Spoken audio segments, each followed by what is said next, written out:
get up immediately. Okay, fine. You don't have to give the priority seat to her. You feel uncomfortable, right? Everyone can use the priority seat. You shouldn't treat her like that. Okay, I understand. I'm sorry. Never mind.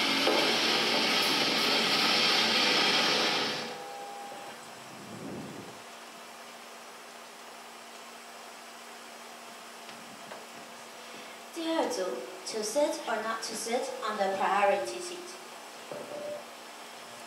从文化与法律层面探讨博爱座之隐性需求。演讲者许燕、季思瑜、廖佩珍。Hello everyone, I'm Sarah. I'm Rose. I'm Amber.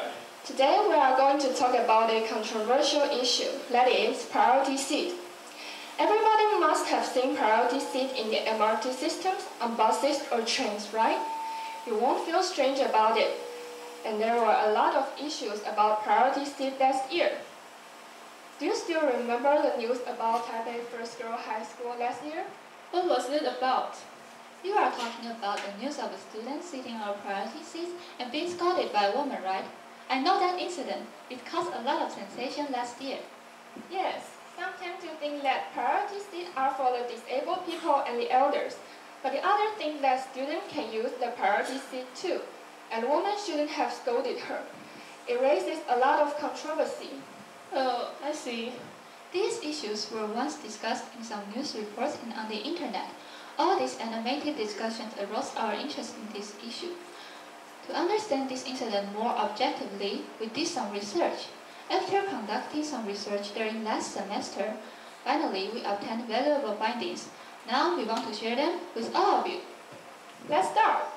First, we want to ask every of you some questions. Please raise your hands if you take the bus or the MRT regularly. Okay, please put down your hand. Thank you. Would you occupy the priority seat if others wouldn't care about your feelings when you feel uncomfortable?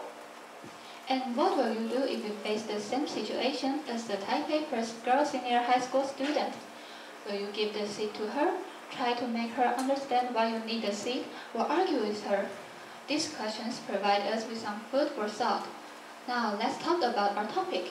Amber, have you ever been to Japan? Yes, I took a trip there last summer vacation. Did you see some Japanese using this kind of special ticket when they took the bus or subway when traveling in Japan?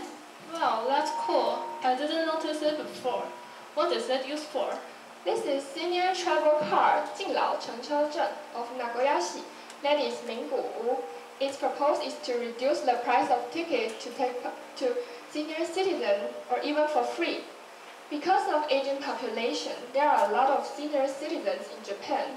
So, lots of city government promoting this project in order to make it more convenient to senior citizens to take public transportation. That's right. You can pay attention to this kind of ticket when you visit the next time.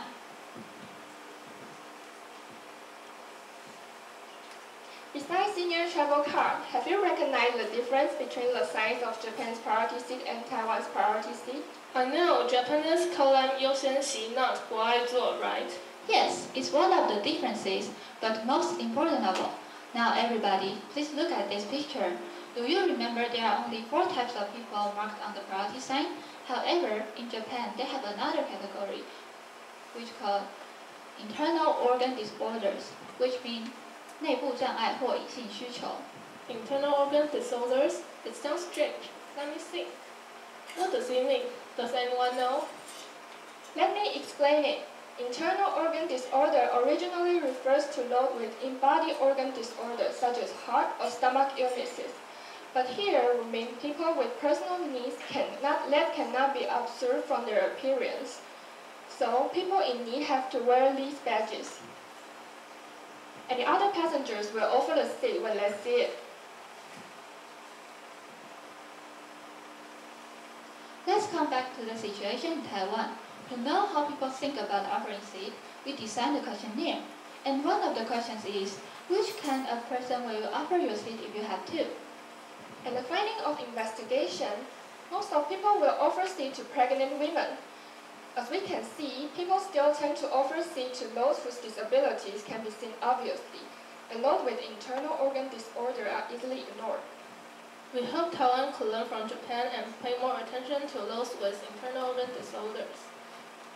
We also interviewed Professor Zhou at Furen University, who is also a celebrity on the internet. He thought it would take a lot of money to abolish the practice of the paralysis. Instead of removing the paralysis, the government should promote the idea of respecting the needs of people with internal organ disorders.